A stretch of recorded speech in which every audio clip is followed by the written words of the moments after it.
Hello, we're back with more It's New. You'll notice there's one person missing. He's in the penalty box because he totally cut off a new guest the other day. She had more stories to tell, and he just cut her off like she doesn't exist. So, Greg, sandboxed. The Google sandbox.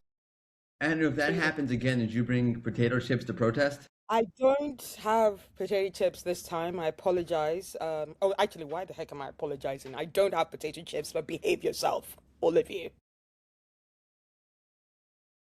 All right. Morty, what do you got for us today? I guess some go-to news for you. I got the Google ranking volatility, PDFs go missing in Google search, Google AI mode with link carousels, and Bing renaming Copilot maybe to AI overviews. Any new? You might soon have more ways to control what channels show on your PMAX. All right, let's go to the news, Morty. Yeah, let's go right to it. Do not pass go. I can keep going. This is a conference. I don't remember what it was. A couple of months ago. 2 months ago. July. Seems like forever ago. July. Barry covered a test that would show that had Google on the SERP not showing the URL itself in the title link. So in other words, let's say you search for best Barry Schwartz, and the psychologist shows up and his website shows up. It would have like realbarryschwartz.com. That would be the URL on the actual inside the title link and the actual page. If you hovered over it, that's what you would see. Google was testing doing a redirect where it was going to google.com/go-to whatever, and then would redirect to the actual result page that you were looking for.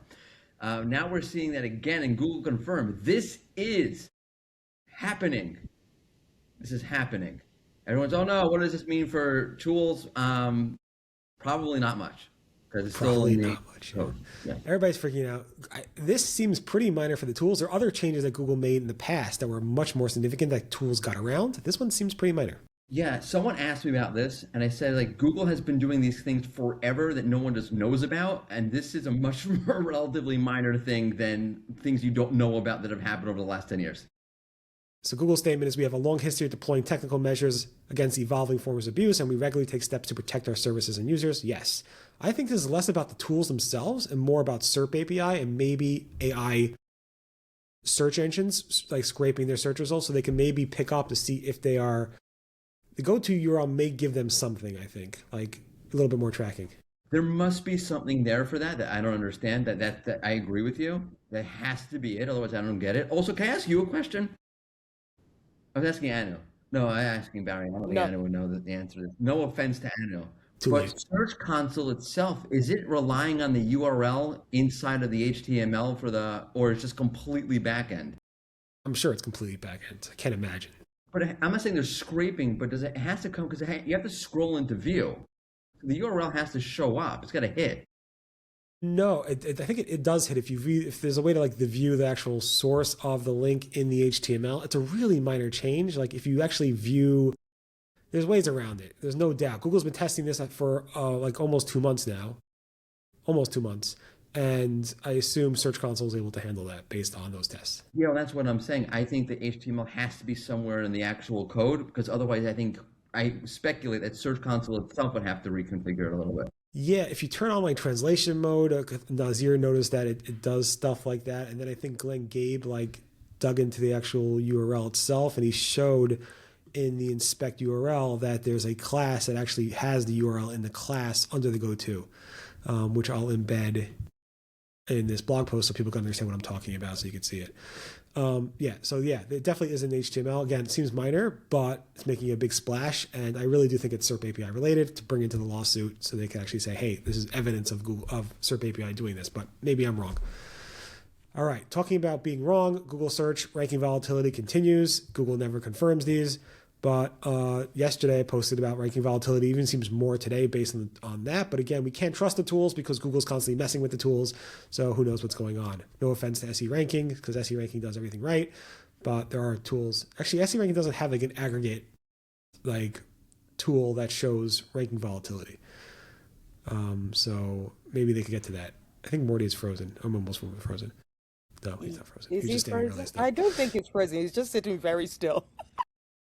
He doesn't want to talk about. He doesn't want to talk about SEO ranking. Anyway, if they could come up with a tool that does what you guys did on SEMrush and also and all the other tools, that'd be great. Yeah, it's coming. Good. Soon. Way better than Way better. your. Yes. Thank you. And then Google seems to be showing fewer PDF files, and there are some speculation in the rise. I often search for like PDF files when I'm searching for like documents from the IRS in New York State, like W-9s, W-4s, NYS-5s, and so forth. But for some reason, Google's not showing the PDF links. Now, the IRS seems to be having some issues. The government website seems to be having some issues with allowing crawlability, I guess, from Google, and they're just down. But the PDFs do show if you do a strict command to like show file type PDF. This also seems to be the case for like New Jersey, Connecticut, New York State forums, which are not hosted by the government. The federal government, hosted by the state governments. And then other people are saying if they look at their own websites and they filter by PDF in the Search Console performance report, and they'll see a huge dip starting like a few weeks ago for PDF stuff. So if you are a big PDFer and you make a lot of money with PDFs on Google Search, which I'm not sure anybody does, but if they do, then just keep in mind that Google seems to be showing fewer PDFs. Who makes money with PDFs? Right. Okay. Adobe. You don't know Adobe, what which actually PDF owns. means? Honestly, What? Mordy. Like, I'm surprised Mordy doesn't know what PDF means, which is quite. He knows what PDF means. He wants to know who makes money off of it. Money, And yeah. I knew your parent company at Search Engine Land makes money off of it. Yes, they do very much. I don't that. Although they made like billions out of buying a new company, so not sure PDF is their biggest source of income at the moment. But yeah, PDF, Adobe. Okay. And then Google AI Mode is adding a link carousel for developing topics. We saw this for AI overviews where they were showing like top stories with big cards that you could swipe through, which is really, really great.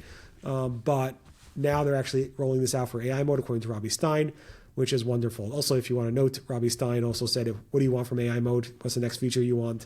Mordy chimed in, so we're all good. I forgot what I said. Something about you. I don't remember anymore. And my last story, Greg was going to cover a lot of these, but so he's not here. Hey, let's go to Anu. No, I knew it was next Sorry, what? after this. So one more time. Copilot. So Bing in their search results has a box called Copilot Search, which is basically their AI response, their AI overview. And they're like, instead of calling a Copilot Search, which nobody gets and nobody understands, let's call it AI Overviews, which everybody hates and loves and sees all the time. So we're going to call it AI Overviews. Microsoft is testing, switching the name from Copilot Search to AI Overview. This is spotted by Sasha Patel at Search Engine Watch, which refuses to link to me. All right, Anu, you're up. Well, that was what? I'm joking. They're linking. They're just new, so they're figuring it out. Yeah. Well, thanks, Barry, for giving Greg so many stories and me just one. I really appreciate You that. decided what you wanted to cover, so I did. And apologies if you hear like airplanes going over. I've got a very lovely cleaner like sorting out my house. I'm just outside in my garden. But anyway, so let's get through this. So Google is testing channel prioritization controls for PMAX. So this is something that my good friend Heidi Sturrock spotted, where they've got like a bit of like a scaling kind of bar thing where you can, for each of like channels like Discover or Gmail or Google Search, Maps, YouTube, you can say whether how much like the PMAX campaign should prioritize the conversions coming from that particular channel, and that positive adjustment could reflect the channel CPA, while a negative adjustment will tighten it. This will not necessarily affect budget from what she spotted, but yeah, when it comes to attribution, you want to be very careful with how you use that bar, whether you increase it or not. But because you're not seeing the right amount of conversions from a channel doesn't mean it's not doing something for another channel. So it's an alpha test. I asked Google to comment and they're like, it's a small test that they're doing right now and they have nothing else to comment on that. So you might see, you might not, it might roll out, it might not roll out. So look out for that if you see it in your account. I'll be interested to see what people's feedback are as to whether they want it. In terms of, I know there was a lot of talk, especially when performance channel reports came out, as to whether this kind of visibility is useful, because the whole point of PMAX is to show you which are your best channels and not for you to actually direct it. So I'm like, what's the point of search campaigns or PMAX being different from search campaigns if you can control what channel to show it on? So yeah, interesting test, I think. For sure. It's an alpha, not a beta, which means it's even before beta because it starts with an A, so it's alpha. So a lot of people probably want to see this. Is pretty cool. How friendly are you with this, Heidi?